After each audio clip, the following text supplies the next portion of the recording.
Welcome to STV news. కమలం గుర్తు కోటేసి నరేంద్ర మోదీ నాయకత్వాన్ని బలపరచాలని మెదక్ బీజేపీ ఎంపీ అభ్యర్థి రఘునందన్ రావు కోరారు.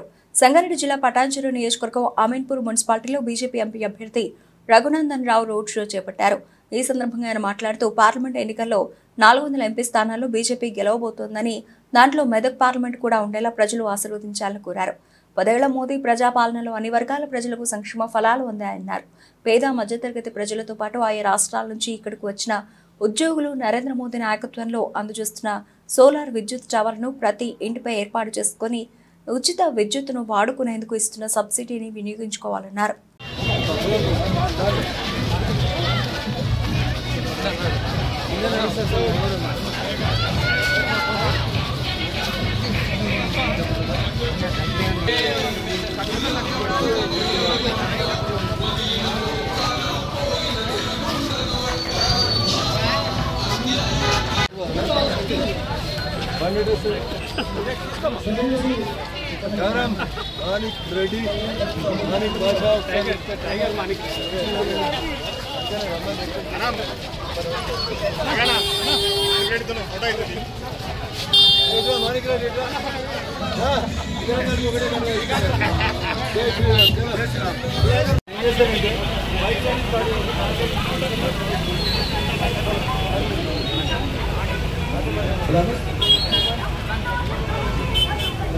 ఉలనిపైన నిందలు మోపినరు అన్యాయంలో నిన్ను దూరం చేసిన గాని అయినా గాని నువ్వు ఎన్నడు తప్పన ధర్మం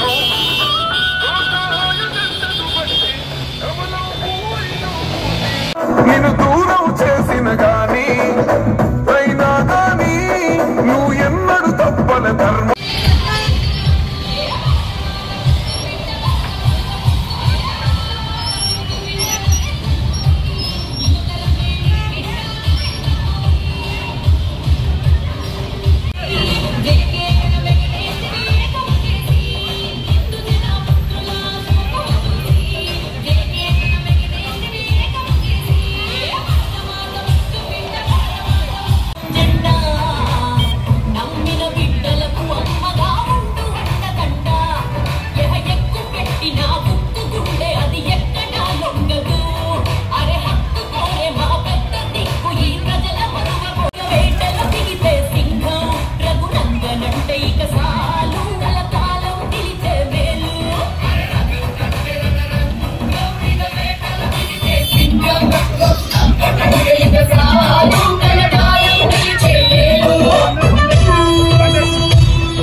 జరగనున్నటువంటి పార్లమెంట్ ఎన్నికల్లో దయచేసి అందరూ కూడా కమలం గుర్తు మీద ఓటేసి నరేంద్ర మోడీ గారి నాయకత్వాన్ని బలపరచాలని, నరేంద్ర మోడీ గారు 3వసారి ప్రధానమంత్రి అవుతున్న సందర్భంగా 400 పార్లమెంట్ సీట్లను గెలవబోతున్న సందర్భంగా దాంట్లో మెదక్ పార్లమెంట్ కూడా ఉండేలాగా మీరు అందరూ చూడాలని చెప్పి ఈ సందర్భంగా సవినయంగా అప్పీల్ చేస్తూ, వివిధ ప్రాంతాల నుంచి ఇక్కడికి ఉద్యోగం చేయడానికి విచ్చేసినటువంటి మా ఒడిశా, రాజస్థాన్, బీహార్, మధ్యప్రదేశ్ నుంచి ఈ ప్రాంతానికి తరలివచ్చి ఇక్కడ నివాసం ఏర్పరుచుకున్నటువంటి వాళ్ళకి, తెలంగాణలో ఉన్నటువంటి పేద మధ్యతరగతి రైతులకి, కుటుంబాలకు అన్నింటి కూడా సవినయంగా మేము చేసేటువంటి అప్పీల్, నరేంద్ర మోడీ గారి నాయకత్వంలో ప్రతి ఇంటి మీద సోలార్ విద్యుత్ టాప్ను ఏర్పాటు చేసుకొని ఉచిత కరెంటుని వాడుకునే రీతి లోపల సబ్సిడీ ఇస్తా ఉంది. కాబట్టి ఈ ప్రాంతాల్లో ఉన్నటువంటి మధ్యతరగతి కుటుంబాలు, వివిధ కాలనీ వాసులు దాన్ని వాడుకోవాలని చెప్పి ఈ సందర్భంగా అప్పీల్ చేస్తా ఉన్నాం.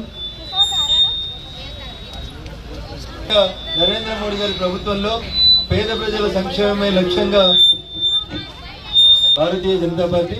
అందుకని మరొకసారి గత 10 సంవత్సరాల నరేంద్రుడి పాలనను చూసిన తర్వాత మళ్ళొకసారి భారతీయ జనతా పార్టీని ఆశీర్వదించమని, మెదక్ పార్లమెంట్ అభ్యర్థిగా పోటీ చేస్తున్నటువంటి నన్ను భారీ మెజార్టీతో గెలిపించాలని అమీన్పూర్ నుంచి, అమీన్పూర్ చుట్టుపక్కల ఉన్నటువంటి వివిధ కాలనీల నుంచి ఇక్కడికి వచ్చేసినటువంటి మిత్రులందరికీ కూడా సవినయంగా వేడుకుంటూ, దాదాపు 2-2.5 గంటల నుంచి ఈ ర్యాలీలో ఓపికగా పాల్గొన్న మా భారతీయ జనతా పార్టీ ఆత్మీయ కుటుంబ సభ్యులకి, హిందూ బంధువులందరికీ కూడా పేరు పేరున కృతజ్ఞతాభివందనాలు తెలియజేస్తూ, కమలం గుర్తుకే, ఏమైనా నలిసిపోయారా? గట్టిగా చెప్పాలి.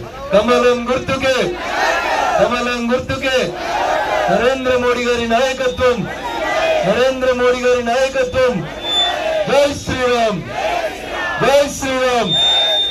ఎంత డిసిప్లిన్ గా వచ్చినామో అంత డిసిప్లిన్ గా తిరిగి మనం మన గమ్యస్థానానికి చేరుకోవాలని మీ అందరినీ వేడుకుంటూ ఈ అవకాశం ఇచ్చినటువంటి